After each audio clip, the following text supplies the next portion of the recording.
This is Jennifer McMurrain, and I'm just making sure that Facebook is posting with me. Of course, there's a bit of a lag time, so I take just a few minutes here to get everything up and running. That's one of the perks of doing a live, I guess. There we go. I see me. Oh, it's kind of silly, I know, but if you're live, right? You got to make sure you're live and that people can hear you and that you're not just, talking to yourself, which I have done on numerous occasions when like phone calls have dropped. I've just kept talking, not realizing the other person wasn't just listening intently, but that, the call had dropped. So then I have to tell the story all over again. Gosh, it's a good thing I'm a storyteller, right? Okay, so we're going to go ahead and get started. I am Jennifer McMurrain, and this is Indie Strong, Becoming Stronger Authors Together. I do appreciate you all being here, as I do every week. So if you would please hit that like, laugh, love button on Facebook or that thumbs up button on YouTube, I would greatly appreciate it. And as always, sharing is caring, so please hit those share buttons. Mary says I'm on, so everything looks good. I always look to Mary to kind of be my go-to person to make sure everything is working right. Because like I said, I don't want to just be talking to myself and you guys can't hear me. What fun is that? Gah, everybody wants to hear what I have to say, right? Okay, so we have a very special guest today. It's winter. Winter is back. I don't know why, but it is cold. So if it looks like I'm shivering, I probably am. My husband and I have, excuse me, have been, see, it's so cold, like I'm losing my voice. My husband and I have been having a battle over the heater. I flip it on, he flips it off. I flip it on, he opens a window. It's good times. It's good times up here in the McMurrain household. So he's all like, I'm hot. And I'm just like, you're crazy. So anyway, just keeping it fun.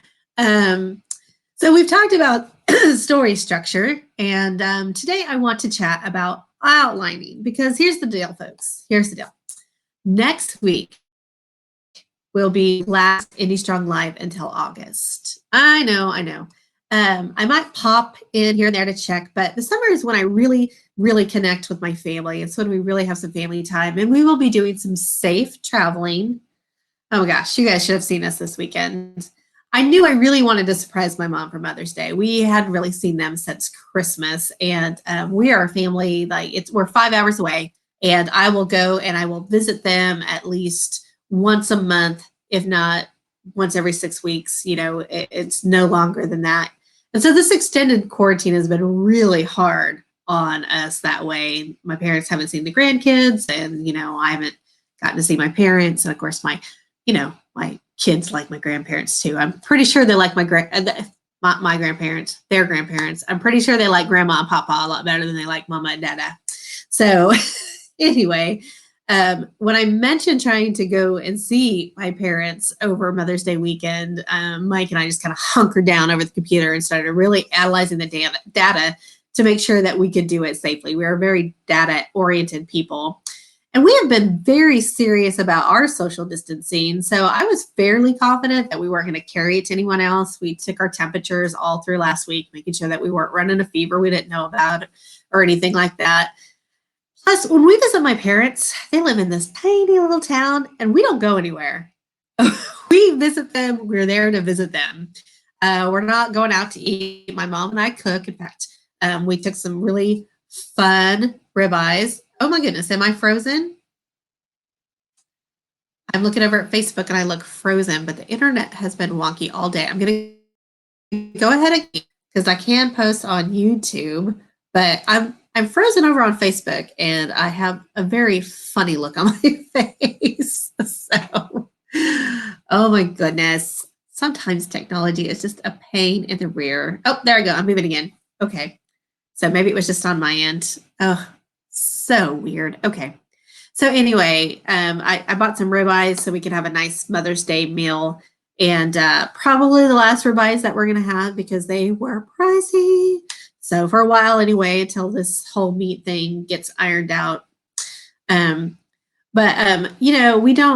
There's no place to go. We go to the farm or to the creek. We're more likely to catch Lyme disease from ticks than we are COVID-19 when we're out on the farm. So, it was a very calculated, safe risk to go and visit them. And they're healthy, we're healthy. So, we knew that that we were being safe in doing so.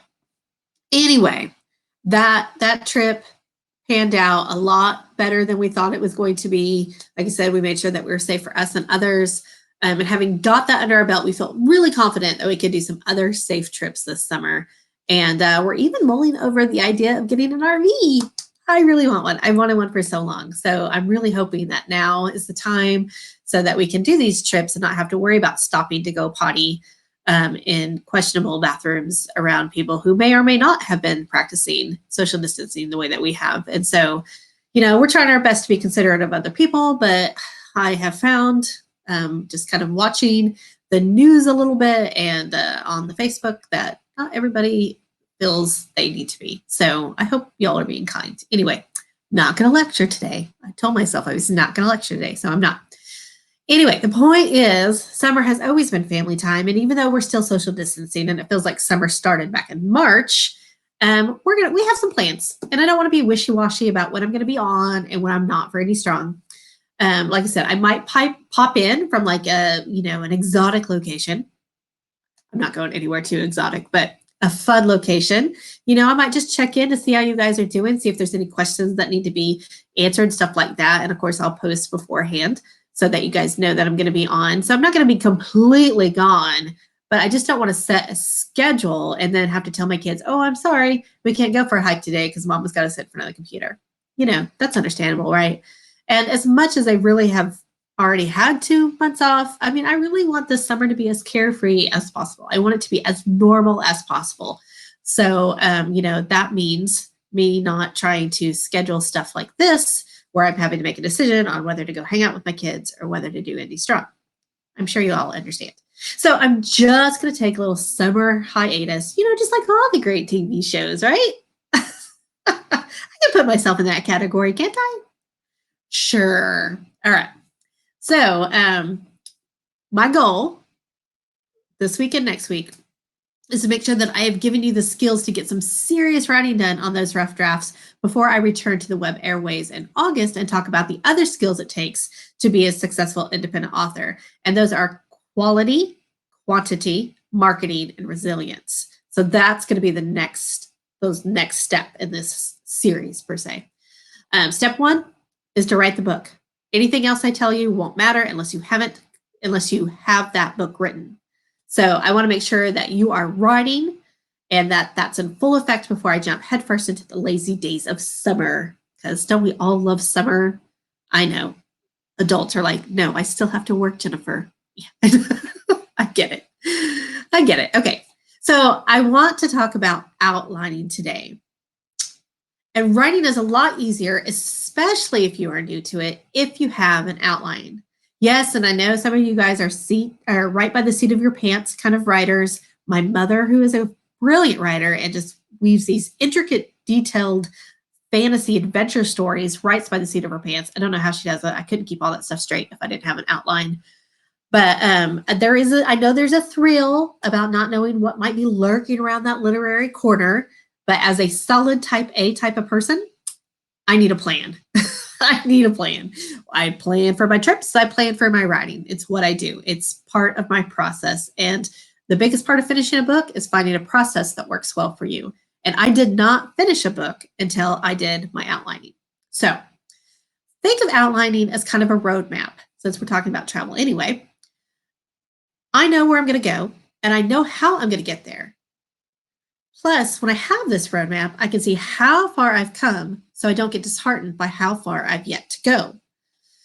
I also know that I have a place to stay at the end of the day. I don't want to sleep in the car.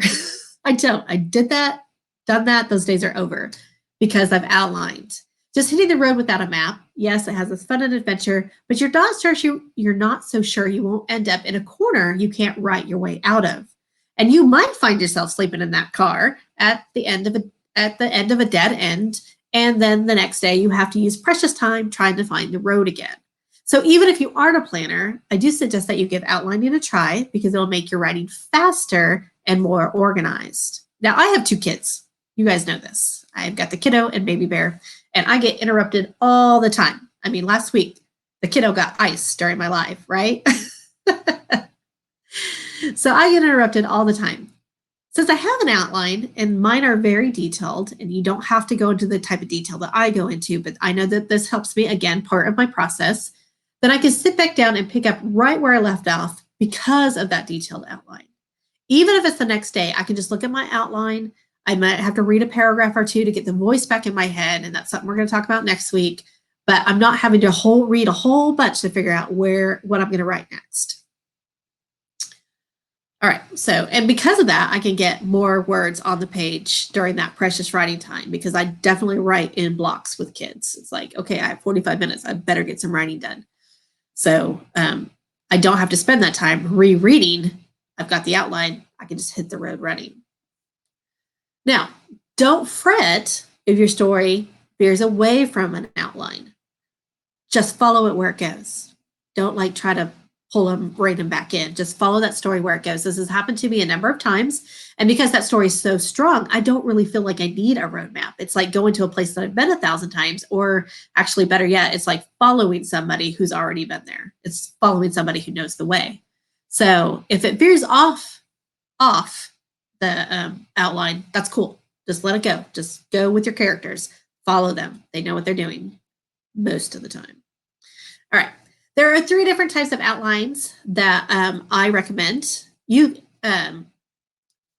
are different types of outlines that I recommend, but I was going to start with the synopsis. If I would look at my notes, this would help, but I just start to ramble on because this is a subject that I really, really love because, like I said before, I didn't finish a book until I started writing outlines. And so I really feel like this is helpful, and I'm really excited to tell you guys about it. And again, I'm a little cold, so I'm a little bit like, okay, let me try to focus here while I'm shivering in my own house.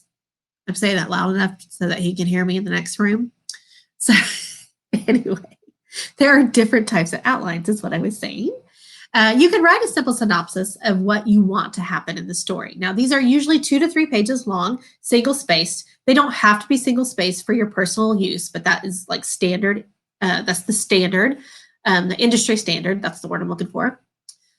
They tell the beginning, the middle, the end, including the climax. It's all in paragraph form. A lot of people find this easier because it is in that paragraph form, like when you're writing a story. There are all kinds of spoilers in a synopsis. This is not to be mistaken with a blurb or flap copy. Those are just little summaries to entice your reader to buy the book. So we're talking about a synopsis, and that's when you're going to write, okay, so this is going to happen, and then this is going to happen, and then this is going to happen, and then this is going to happen, and then we're going to have the climax, and I'm going to tell you how the climax resolves itself, and then how they live happily ever after, or your satisfying ending. We talked about those last week. Now, if you're writing a synopsis for an editor or an agent, now they might have a specific number of pages that they want. A lot of times it's one single spaced page, which is really, really hard. Yes, Mary, I am using an outline. So usually an agent or an editor, they want a 1-page synopsis, single spaced. And I find it seriously difficult to tell my 80,000 word story in 1 page. So I find these incredibly hard to do for me. So, but we're talking about what an agent or editor might want. But you have to follow their guidelines. You need to be specific. And this usually means that you leave out subplots and you just tell them what the main plot is. And you have to keep in mind what they're looking for, because right now I'm talking about, trying to get published. If you're just writing it for yourself, there's no rules. You do whatever works for you. But if you're writing it for an agent or an editor, you want to follow their guidelines always, because the quickest way to get your manuscript trashed is by not following the guidelines. If you can't follow those simple instructions, then A, you look unprofessional, and B, you might appear hard to work with. And that goes with contests too. We were talking about the OWFI contest last week. If you don't follow the format that they ask you for, then you're going to get dinged on points, or you're going to get thrown in the trash because you didn't follow the guidelines. So you always want to follow the guidelines, because A, it makes you look professional, and B, you're not just going to be thrown in the trash because you didn't follow what they said to do. They just don't. Agents and editors just don't have the time or the money to invest in somebody that's not going to follow the rules.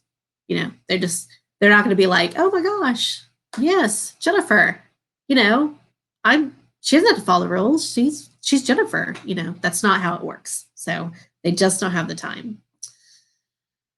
So my outlines are more detailed. Like I told you, they are very detailed than a simple synopsis. And the greater detailed your outline is, the faster you will write, because you don't have to think about what's going to happen next. You've already done that.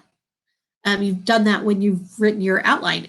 An outline for me takes about 3 to 4 hours. And sometimes I have to walk away from it and do some thinking. Maybe I do the dishes or take a shower, something mundane, vacuum, where I'm not really having to think about what I'm doing, so I can think about the story, so I can brainstorm. So those 3 to 4 hours are not usually consecutive. Sometimes I go and work on a different project, and when I come back to it, it kind of all falls into place. So, and again, you don't have to follow them exactly. If your story veers, then you veer with your story. So don't stress out about writing the outline. This is just a guide for you. Like if you were taking a trip and you will see a sign that says Grand Canyon exit, but that wasn't on your plan, take the exit to go see the Grand Canyon. Seriously. Like literally and figuratively, because the Grand Canyon is pretty awesome. So anyway, there are 3 types of outlines that I do recommend. There is the traditional type, and I'm going to try to do something super fancy here and share my screen with another screen. And if that doesn't work, I've got the old hard copy here. So there is the traditional type of outline, and this is something that I'm guessing that you have all written in your like your English classes when you took them. Some people really love traditional outlines. Let's see if I can get it to come up here. Some people really love the traditional. Oh, where did it go?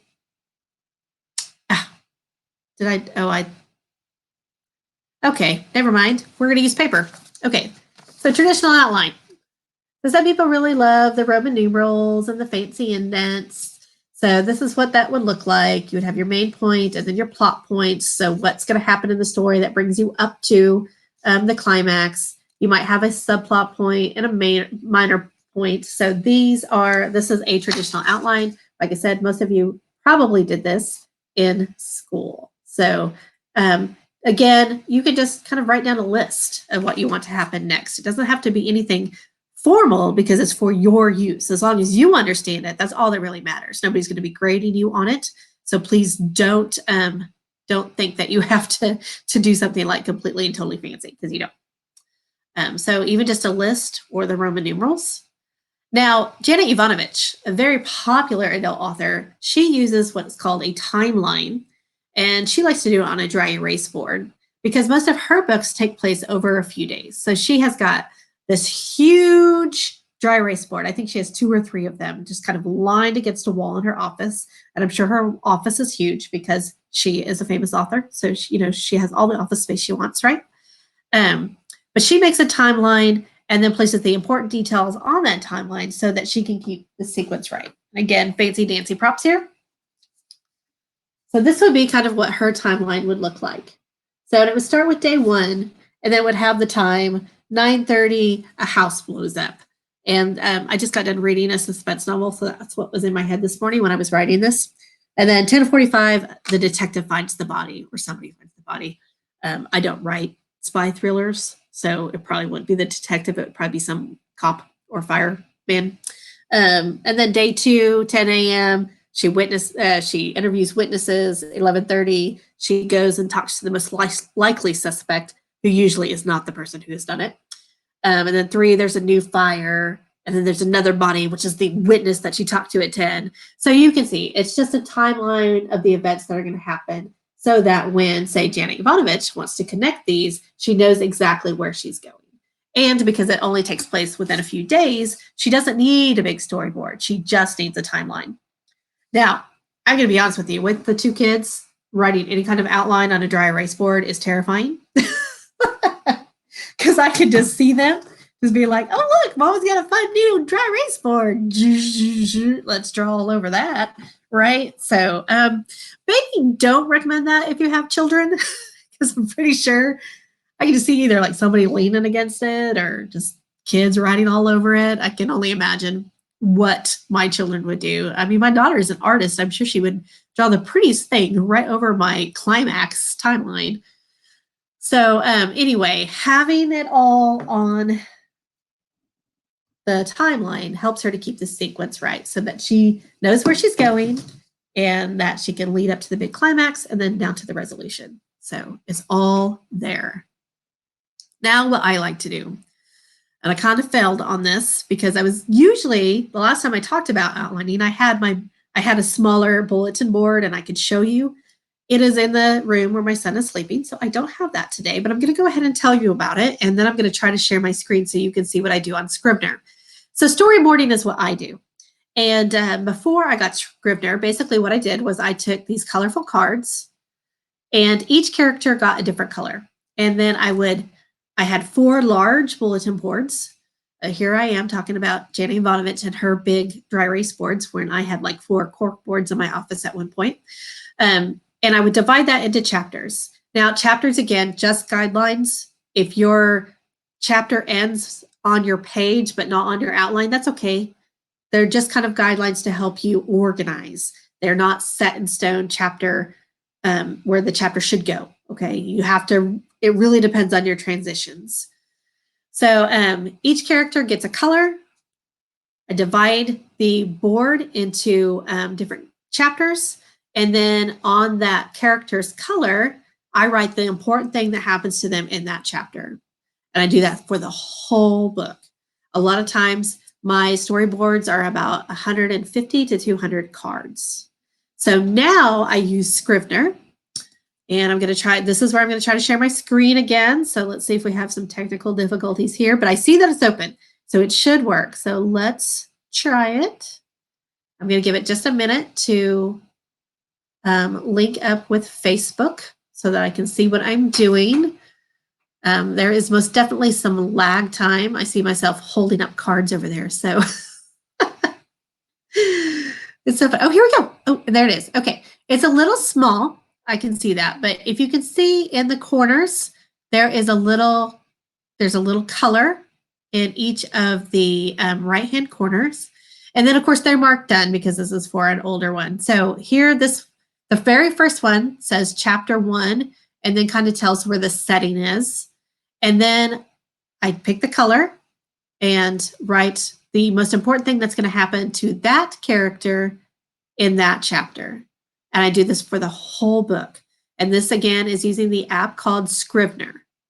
That is the only thing I use Scrivener for, but it was well worth the purchase, even though I do have a stockpile of these right now. I'm sure my daughter will use them in school before too long. But it is really the only thing I use Scrivener for, but I have friends who use Scrivener for a ton of things. I do suggest that if you buy Scrivener, that you do take some YouTube tutorials on how to use it efficiently. Be careful not to fall into what I call productive procrastination, where you're doing all these fancy things that Scrivener offers, but you're not actually getting any writing done. So just be careful with that, because there's a lot you can do in Scrivener. I just use it for the outlining. So this is my storyboard. And again, I do it for the entire book. And then once I'm done writing a plot point, I can mark it done. And again, that shows me how far I've come, instead of me thinking, oh my gosh, how far do I still have to go? Because that can be an overwhelming thought. We've all been there where we're like, oh, I'm in the middle of this thing and it's never going to end. And so that's really another good reason to have an outline, is because it really does help you keep moving forward. It's like that to-do list where you're checking things off and you get that satisfaction of marking that item out and marking that item out. Yeah, I get that same satisfaction when I click off those cards, when I mark those cards done. And also I count how many cards I have. And then when I mark them done, I do a little bit of math to see where the percentage is that I'm at according to my outline, not according to my word counts, but according to my outline. And that also shows me how far I'm going. So I don't really love math, but I do love to see the percentage go up every day. And so that's one of the goals. It just keeps me moving forward. That's how it helps me. Again, you have to find your process. I'm going to go ahead and click this off now.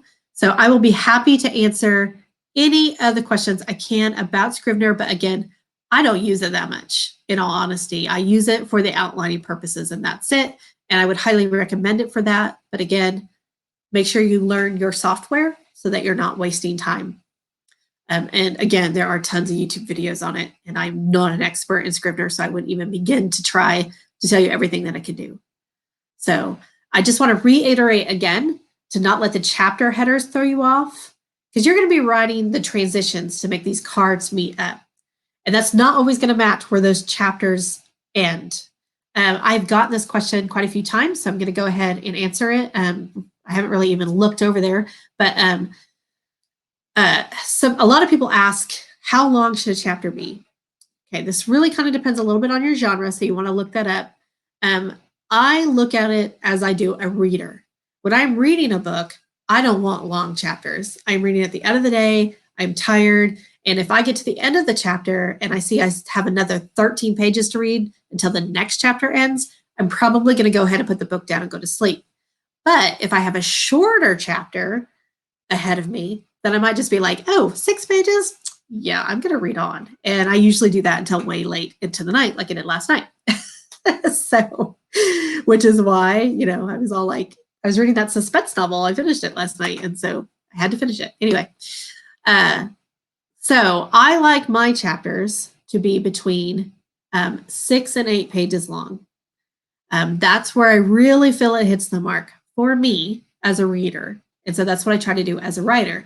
Now, I read a lot of Harlequin because one of my goals is to be published by them one day. Their chapters are longer. Their chapters are like 13 pages long. So you really just kind of need to do a little bit of research on your genre, because I do know that it varies on genre, but I can only tell you what I personally like as a reader, and that's a shorter chapter. And I really do believe that readers get to the end and they kind of look, and if they don't have a lot in that next chapter, they'll go ahead and read that next chapter. But if they have quite a few pages, they're probably going to be like, I'm tired. I'll read it tomorrow. So, and the key is to get them to keep reading so they finish your book and buy the next one. So, writing is hard work. It takes dedication to sit in front of the computer and write every day, even on the days I don't feel like it. Yesterday, I took a personal day, but today I made myself sit down and write.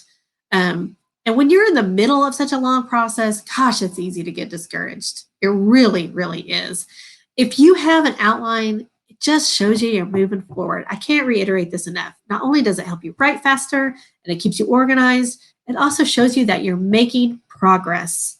And that is a really hard thing to see when you're writing a book by the seat of your pants. Because even though it might be exciting, you don't know where you're at exactly. You don't have that visual representation of where you're at. So this is what I am so like, yay, outlines. That'll probably be on my tombstone when I die. Outline! So, because I highly recommend it. Highly recommend it. Now, what do you put on those outlines? You've heard me talk about plot points, but what do I mean by that exactly? Every story has the main plot. We talked about that last week, which features the major climax. So your plot points are the events that lead up to that event. And then you have the resolution that brings you to the ending. So that's the buildup I was talking about last week, where all the action that leads up to rephrase. What are the actions that happen in each chapter that build up to that explosive climactic scene? And then what are the actions that help resolve that and bring everything back to that satisfying ending? Outlines are a perfect way to keep your main plot and your subplot moving along, so you can see where you're dragging or where you might have left something behind. Seeing your subplots on your outline means that you won't forget them and leave those loose strings, because as I mentioned last week, you have to resolve your subplots. Don't leave your readers hanging. It's very easy to forget those little stories that you wove. Sorry, brain was just like, whoop. That you have interjected. I'll Porky Pig that. Interjected when you're concentrating on the big story. It's very easy to lose those little subplots that you put here and there. So having an outline really helps keep those all straight and making sure that you resolve them at the end. Now, there are times when I write an outline that I'll write it all for the main plot, and then I'll plug in the subplots separately. And that way I can kind of see where I need to weave them in and out of the plot, where they fit well enough. That was one of the biggest perks of doing the storyboard, is I could do the main plot, and then I could do the subplot separately, and then I could just kind of wedge them in where I felt like they fit perfectly. And it really helped also with the transitions, because seeing the different cards and seeing the different little tabs on the Scrivener cards shows me that I'm about to switch from one character to another character. So I really need to work on that transition and make sure that it's in the right point of view and that I've done it correctly, because I don't want to confuse my reader by hopping heads. And basically, hopping heads is when you switch point of views in the middle of a paragraph or a sentence. You don't want to do that. Some people get away with it. Nora Roberts gets away with it. Stephen King gets away with it. But if you can't do it well, then it's really confusing to your reader. So my advice is to try not to do that. I always joke that rules are meant to be broken. After I got my judging, that you shouldn't start anything with a dream sequence. Apparently, I like doing that because I did it on 3 of my entries. Only one judge liked it. So that's a new rule right now. It'll change next year. But definitely be careful with your point of views. I think that's a rule that's going to stick around. And so you don't confuse your reader. People like Nora Roberts and Stephen King, they've written hundreds of books. So they kind of can break those rules without confusing those of us who are reading. Next week, we are going to talk about the oh so troublesome voice of your story, because that is really key to good storytelling. And the old adage of showing, not telling. And what does that even mean? And I am going to tell you next week. I'm not going to show you. I'm going to tell you because I'm a rebel. So I'm going to look over here, see if I have any questions. Weave, wove, woven. Yeah, I don't know, Glenn. Really don't. All right. So I see that there's 15 comments, but I'm only seeing like 4. I hate when that happens. I will get to your comments at the end. I will answer them in the reply section there on the Facebook. And if there's any additional something that I need to add to YouTube, I'll put it in the comments as well. Because it is time for our moment of Jen. I told y'all earlier I wasn't going to lecture. And I swear, every time I sat down to write something for this section, I was kind of like, well, that sounds like a lecture, and that sounds like a lecture. And I don't think anybody needs another lecture right now. I really don't. We have people right and left telling us what to do. And so you don't need me doing that this week. We're all in the same storm. I realize we're not in the same ship. So I just want you to know that I'm thinking of you. I'm thinking of you. And I hope that you're staying safe, because you mean a lot to me. This weekend was the first time someone that I knew died from COVID-19. I've been very fortunate that this is, I haven't really been affected by this in that aspect until this weekend. She was the grandmother of a classmate of mine from high school. And of course, we lost touch when I went to college. I mean, I don't really even keep up with her son much, whom I graduated with. But even so, it just felt so very tragic and heartbreaking. And then I imagine the tens of thousands of families going through the same heartbreak. And it's just a million times heavier than what I know that I'm feeling over the loss of this wonderful lady. So that just brings me to say, please take care of yourselves. Do what's right for you. Be smart about your outings. I'm not on the stay at home no matter what, unless you have an underlying condition. I understand you have to go out, you have to work, you have to get supplies. It's not feasible for us to continue to just be, at home all the time. I understand that. And, but I do hope that when you do go out, that you're being safe, because the world would be an awfully sad place without you. Okay. So that's it for me this week. I will see you again next week. Again, we're going to talk about voice and showing, not telling. Those will be our final topics before my summer hiatus. And like I said, during the summer, I'll pop in here and there. Like I said, I might have a fun location, be at a fun location. I just want to be able to check in with you guys without being on a schedule. And I'm sure you guys understand that. So until then, remember, your stories matter because you matter. Take care. Happy writing.